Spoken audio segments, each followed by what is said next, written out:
to make this happen. So in addition to Resist U.S.-Led War Movement, we got the Answer Coalition. Yeah. We've got CODEPINK. Yeah. We got Veterans for Peace, Chapter 72. Yeah. Portland Committee for Human Rights in the Philippines. The International Coalition for Human Rights in the Philippines. People Organizing for Philippine Solidarity. The American Party of Labor. Clownbloc. Party for Socialism and Liberation. And the International Women's Alliance. So, oh, and? There's more? Nuclear abolition now. Nuclear abolition now? Yeah. Let's hear it! Yeah. And that's the thing, many of y'all here probably are in organizations of your own. If those weren't listed and you want to be part of this movement with us to keep this organizing going, let's talk to each other. I know we got some flyers going around with events coming up. We've got some little zines that talk a bit more about our perspective, our analysis about why we got to be out here, about what really causes war and what it's really going to take to build peace. So please grab those, talk to one another. We'll have a lot of time after the rally to meet up and connect. So why today? Why International Peace Day?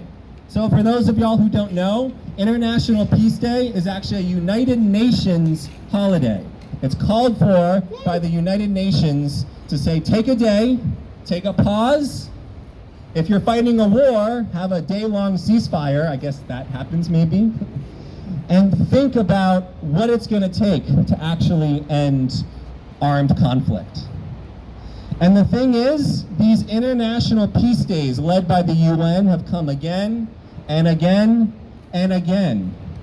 And every year, it seems like we're that much more buried in war. So why do we have to keep having these? Why is it that a United Nations is calling for International Peace Day when the 5 permanent members of the UN Security Council are never going to admit everything that they're doing to cause war around the world? Is that right? Yeah. Why is it when one UN Security Council member, the United States, has more overseas military bases than the next 4 combined? Is that right? Yeah. How are we going to push for peace in the United Nations if our world leaders don't even know how to negotiate? Right. It can't come from the top. It has to come from the bottom up. That's how every single movement for peace has been built. That's how we view this in the Resist U.S.-Led War Movement and all the other organizations here. We know that yes, the UN calls for International Peace Day. We're going to answer that because all of us are fighting for peace. All of us believe it's possible, but we're not going to sit back and think and wait for the UN policies to lead us there. We're going to organize, we're going to get stronger, we're going to make demands to our government leaders and big corporations that are keeping war going, and we're going to say, until there is actually peace, we are going to make war towards you in the streets, in every way we can, using whatever tactics we can have to say the people demand true peace and justice. That means social justice, economic justice, political justice, environmental justice.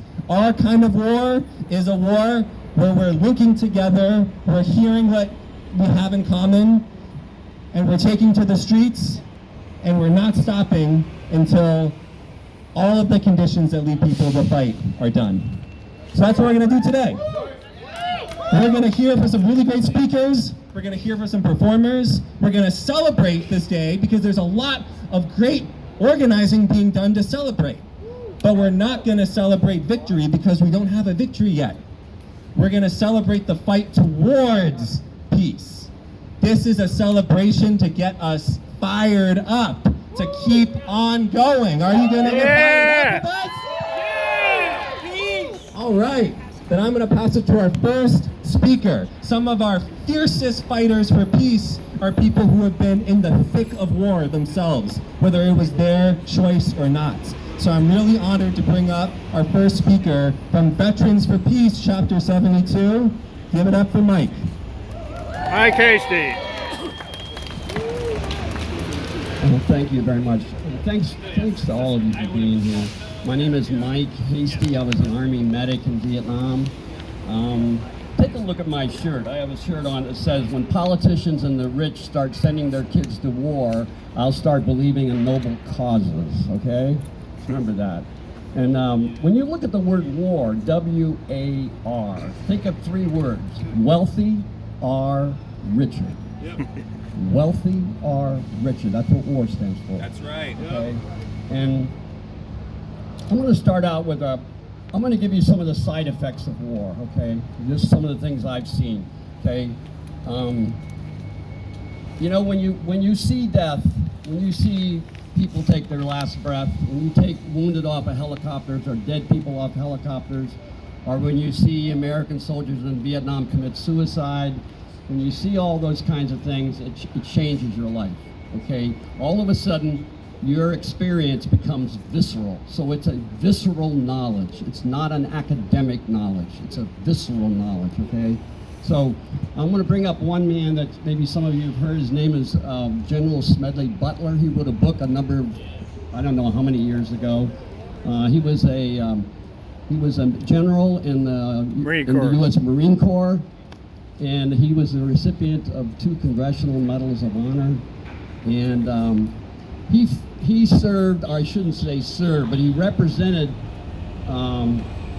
American corporations in the Boxer Rebellion. He represented America in Mexico and Nicaragua, and he represented the United States in World War I, the Philippines, and on and on and on. And his final synopsis of what he did was, he said, "I was a gangster for capitalism." That's what Smedley Butler said. "I'm a gangster for capitalism." And that's exactly what I saw when I was in Vietnam. So I'll give you some side effects of the war, okay? The United States was responsible for over 20 million bomb craters during the Vietnam War. Over 20 million bomb craters during the Vietnam War. The United States fired 15 billion pounds of artillery shells during the Vietnam War, okay? The United States sprayed 20 million gallons of a deadly defoliant that had dioxin in it, and it was called Agent Orange. Okay? They sprayed Agent Orange over a landmass that was about 1/7 the size of what was then South Vietnam. Okay? I'm going to tell you right straight out, there was a lot of mass murder committed by our government in Vietnam, Cambodia, and Laos. Things that have never been in print, things that a lot of certainly the younger generations probably don't know. And all that has been swept under the carpet. All of that is gone. Most American citizens do not know that we committed those kind of atrocities in Vietnam on a daily basis. But I have I guess I have some hope now. One of the things that really inspired me was the climate march in New York City a few days ago. Yeah, and here. You know, there was 75,000 people there, and I think things are coming to a head. I think a lot of things are coming to a head, and I think that what we're going to see over the next 4 or 5 years, especially after the election in 2024, which I think is going to be one of the, probably, it could be a violent election, I don't know, but it's going to be interesting to see what happens. But I think I finally start seeing people coming out of the woodwork because they're saying we've had enough. 50% of our tax dollars goes to the military-industrial complex. Okay, Martin Luther King made a statement on April 4th, 1967. He said, "The greatest purveyor of violence in the world today is my own government." That's right. Yeah. He also said something else that was really powerful. I remember about a month ago, I was on my way to Vancouver, and there was a billboard sign off the side of the road on I-5 going to Vancouver, Washington, and it said, "Why is 1 out of 6 American children dealing with hunger?" Yeah. Okay, why is 1 out of 6 American children dealing with hunger? I took a photograph of that because I do a lot of photojournalism, and I quoted Martin Luther King under it when I finally printed it. And this is what he said in that speech he gave at, in New York City on April 4th, 1967. He said, "A nation that year after year spends more money on military defense than it does on programs of social uplift is approaching spiritual death." Yes. And so that's what we're seeing in this country right now. We are seeing spiritual death. There is no question in my mind that we're seeing spiritual death. And I think that American people, and I'm gonna make this prediction. I think in the next several years, and one of the things that, like I say, what really inspired me was the climate march in New York City. But I think you're gonna start seeing people come out of the woodwork. You know, all you have to do is look at what is happening just in our climate, you know, just this summer, the incredible changes that we're seeing. So, you know, there is no plan B. You know, either we confront our government or we don't. You know, one of the things that concerns me is there's a lot of people who know what's going on, but they don't put their feet to the street, okay? And we all know the people that don't do that, but there's a lot of people that just don't put their feet to the street. So I encourage all of you, in which you are all doing right now, you're putting your feet to the street. So thank you very much. Yay! Way to go, Mike. We're fired up. We won't take no more. Money for war